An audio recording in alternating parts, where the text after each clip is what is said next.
Swishers, welcome to an all-new episode of your Daily Swish. And what's going on in the NCAA world of women's basketball, okay?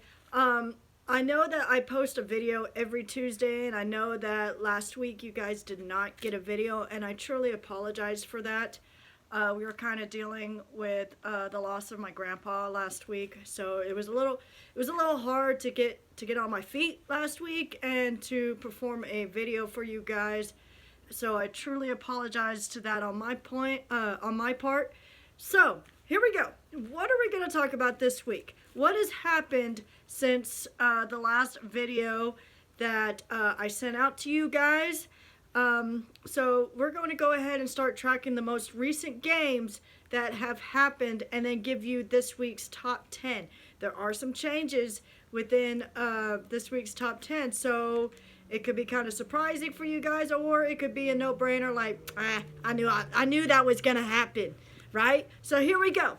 Let's start off with Stanford. Of course, everybody knows that Stanford has been #1 for a very long time, and guess what? They're still #1, okay? So, Stanford is still holding on and untouched for the 6th week in a row. Who's going to stop them? Who's going to take them down, okay? I don't know. Maybe, somebody does, right? Somebody eventually will, or maybe they're just going to, stand out on top. We are 2 months away. Almost, actually, it's getting closer and closer to tournament time. We are almost in mid-January. And we are going to start having NCAA tournament playoffs. Okay, so this is going to determine who's going to go down to the final, who's it going to be for the Final Four, right? Okay, many of you might be starting to predict that Stanford's going to take it all and take the win, right?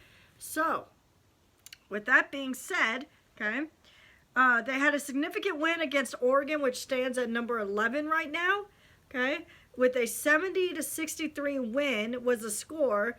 Leading Stanford was Haley Jones with 18 points and 6 rebounds. That's pretty incredible.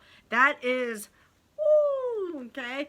So who's going to stop Haley Jones? Who's going to stop Stanford altogether? Could it be UConn? Could it be South Carolina? They're kind of creeping up behind just a little bit, right? Okay. Now, speaking of UConn has been dominating the East Coast. So now we're going to go from the West Coast to the East Coast, right? Okay, so let's go ahead and start talking about UConn. I'm just kidding, okay?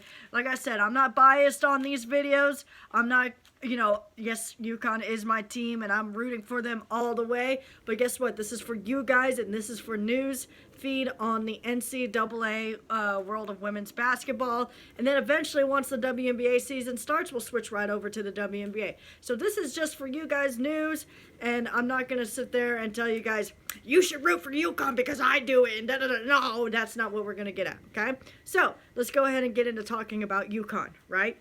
UConn has been dominating on the East Coast with 7-0, and 6 of those coming from Big East wins, okay?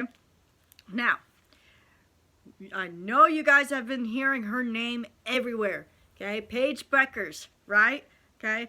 Led an incredible game against Providence with 23 points and 5 assists, okay? She's unbelievable right now. She's unstoppable right now, okay? And she's only a freshman. And we've only had a handful of these, like Sue Bird, Diana Taurasi, okay? They were just freshmen scoring big top, points on the board, assists, and, just being all-time lead scorers for UConn, right? And then look at them now. They're legends. They're GOATs, okay? So I would not be surprised if Bueckers, once she's getting closer to her senior year, she's going to be a #1 draft pick, okay? South Carolina. Now we're going to go down a little bit south.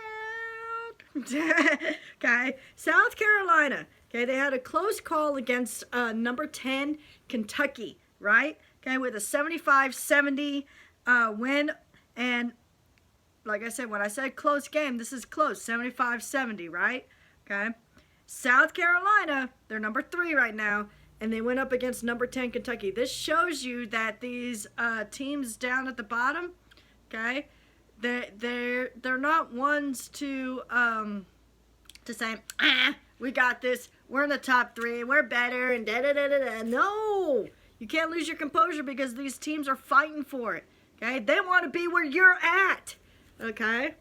So, South Carolina stood their ground with Destiny Henderson and Aaliyah Boston combining 42 points. So there you have it for South Carolina. They're still number 3, but as we get closer to the rankings, you will see that Kentucky has been dropped out of the top 10. Okay, I'm not trying to ruin any surprises right now in case you haven't checked the rankings. Okay, but I'm just letting you know this, that at the time, Kentucky was number 10. But like I said, this is NCAA. Everybody's fighting for that top 10 spot. Everybody's fighting to get to that March Madness. Everybody's fighting to get into the tournament, right? Everybody's fighting to come out on top.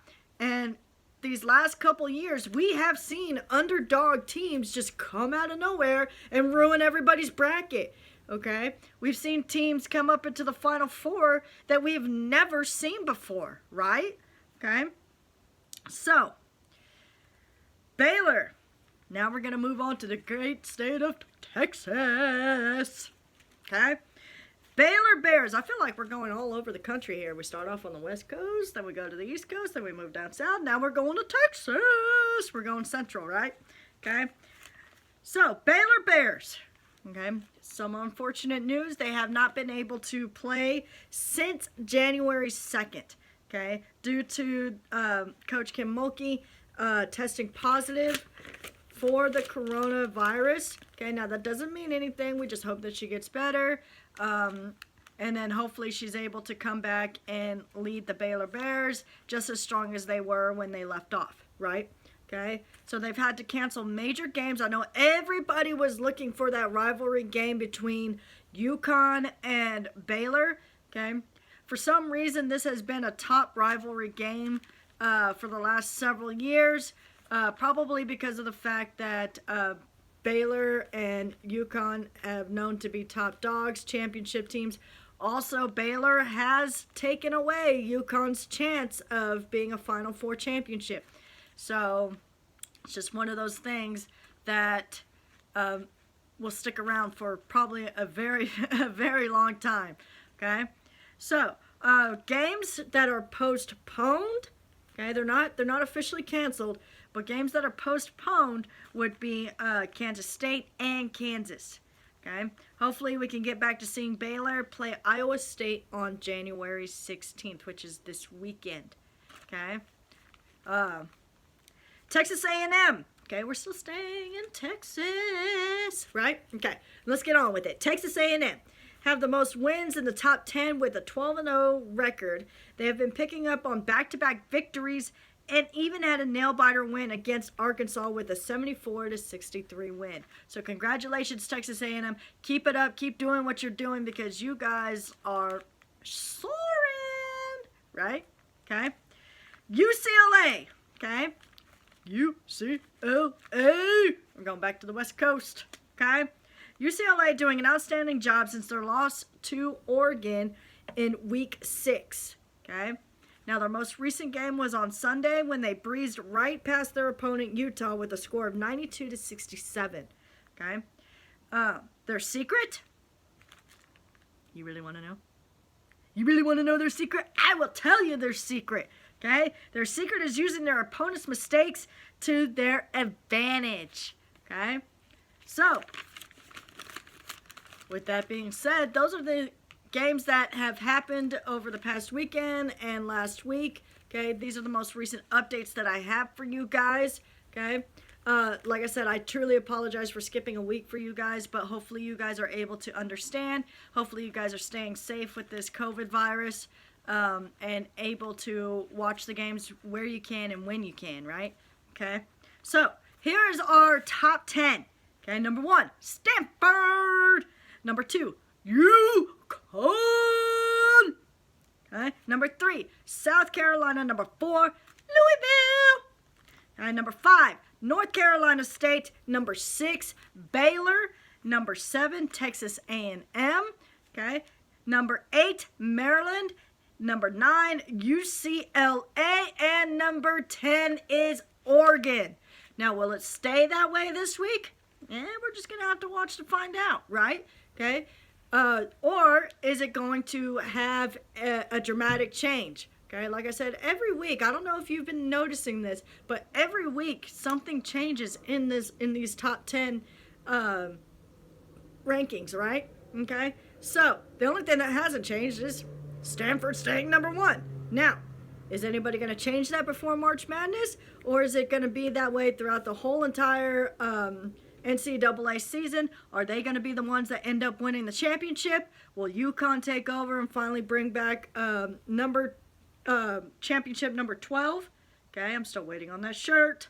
Okay, so be on the lookout for that. Be on the lookout for another video next Tuesday with your daily updates for the NCAA women's basketball.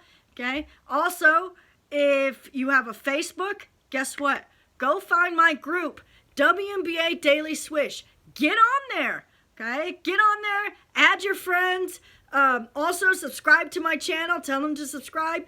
Also, comment below your thoughts and ideas. I already got one homie who's always commenting, always helping me stay up to date as well. Okay, I love his opinions, and so I'm going to give a shout out to you, man. Okay, if you got friends, you got people that enjoy WNBA basketball or college women's basketball, okay, get them here to the WNBA Daily Swish. Okay, have them subscribe, have them join the group, spread the word, because I know y'all like this stuff, okay? So, like I said, if it ain't hot, it ain't a swish.